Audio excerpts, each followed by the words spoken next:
અરે ઓછું નાક પણ અસલી નાક. MDH કાશ્મીરી લાલ મરચાની પાવડર. MDH. વાત હવે પરીક્ષાઓની, જ્યાં ગુજરાત બોર્ડના ધોરણ 10નું પરિણામ જાહેર થઈ ચૂક્યું છે. આ વર્ષે 83.08% પરિણામ આવ્યું છે. ગત વર્ષ કરતાં 0.52% વધુ પરિણામ આ વખતે નોંધાયું છે. અમદાવાદનું 83.08% પરિણામ જાહેર થયું. સૌથી વધુ પરિણામ ધરાવતું કેન્દ્ર છે કાંસા, જ્યાં મહેસાણાનું કાંસા જે સૌથી વધુ પરિણામ ધરાવે છે, અને ઘોડાદમાં પણ સૌથી વધારે પરિણામ આવ્યું છે. સૌથી ઓછું પરિણામ ધરાવતું કેન્દ્ર અંબાવ છે, અને સૌથી વધુ પરિણામ ધરાવતો જિલ્લો બનાસકાંઠા 89.29% સાથે આગળ. સૌથી ઓછું પરિણામ ધરાવતો જિલ્લો ખેડા, જે 73.55% સાથે ત્યાં સૌથી ઓછું પરિણામ નોંધાયું.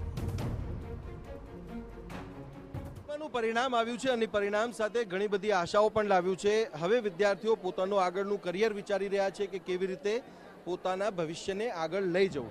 આપ જોશો પણ તો વિદ્યાર્થીઓમાં એક ઉત્સાહ દેખાઈ પણ રહ્યો છે. અને જયમીન આપણી સાથે છે. જયમીન, શું તમારું રિઝલ્ટ આવ્યું છે અને કઈ રીતે તમે તમારું જે એજ્યુકેશન આખું ભણવાનું શેડ્યુલ તમે પ્લાન કર્યું? મારા અત્યારે 586 ટોટલ છે અને 99.95% આવ્યા છે અને 97.67% છે. અને ભણવામાં તો 7-8 કલાક દરરોજના વાંચતો હતો અને સ્કેડ્યુલ પ્રમાણે જ વાંચતો હતો, જેથી મને પૂરેપૂરી રીતે કોર્સ કવર થઈ જાય અને બરાબર રીતે વાંચી લઉં, જેથી પરીક્ષામાં સારા માર્ક મેળવી શકું. શું આગળ કરવાની ઈચ્છા છે? હવે આગળ તો કોમર્સમાં જવાની ઈચ્છા છે. પ્રોફેશન હજુ નક્કી નથી. પ્રોફેશન નક્કી નથી. તમારા ફેમિલી બેકગ્રાઉન્ડ શું છે? શું કરે છે તમારા ફાધર મધર? મારા ફાધર અત્યારે રિક્ષા ચલાવે છે અને મધર બહાર કામ કરે છે. અચ્છા, ઇઝીલી તમે ભણી રહ્યા છો કે ફાઇનાન્શિયલી કંઈક પ્રોબ્લેમ્સ એવું બધું સામે આવ્યું છે તમારે? ના, ફાઇનાન્શિયલ ક્રાઇસિસ સામે આવ્યા છે અને ઇઝીલી તો નથી ભણ્યા. માતા પિતાનો સંપૂર્ણ સપોર્ટ રહ્યો છે. આર્થિક સ્થિતિ ખરાબ હતી તો પણ રહ્યો છે સપોર્ટ. અચ્છા, પપ્પા કેવી રીતે મહેનત કરતા હતા? મતલબ કેટલા કલાક મહેનત કરતા હતા? અને તમે 8 કલાક કરી છે, તો તમારા પપ્પાએ કેટલી મહેનત કરી છે? મારા પપ્પાએ તો આખી જિંદગી મહેનત કરી છે મારા માટે. મેં તો ખાલી આ 10માનું રિઝલ્ટ માટે 8 કલાક વાંચ્યું છે. તેમને તો આખી જિંદગી મારા માટે મહેનત કરી છે. તો મમ્મી અને પપ્પા માટે શું કહેવા માંગશો? એમને બસ એટલું જ કહેવા માંગુ છું કે આ રિઝલ્ટથી હવે એમને ખુશ કરીશ. બસ ખુશી છે ને? હા, ખુશી. મારા માતા પિતાને પ્રાઉડ ફીલ કરાવવાનું. સરસ.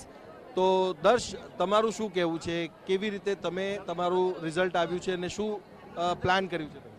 મારું 558 રિઝલ્ટ આવ્યું છે. ટોટલ 558 થાય છે અને 98.20% રેન્ક આવ્યો છે. આગળ સાયન્સ લાઈન લેવી, સાયન્સ ફિલ્ડ લેવી છે અને એમાં એન્જિનિયરિંગ કરવું છે. અચ્છા, દર્શ, તમારા મધર ફાધર નથી, કેટલી એજથી નથી, કોની સાથે તમે રહો છો?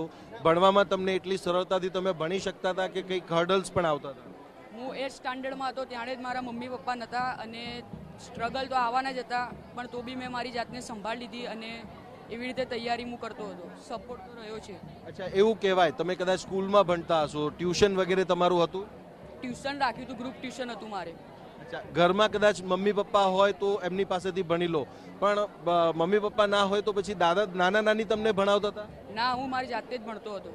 તો નાના નાની માટે શું કહેશો? કારણ કે એમની મહેનત છે, એમનો સપોર્ટ છે ને એમને તમને આટલું બૂસ્ટઅપ કર્યું છે કે તમે આગળ વધો. એમને મારા પર ફૂલ સપોર્ટ રહ્યો હતો, એટલે જ મારા આટલા ટકા આવવામાં હું સફળ રહ્યો.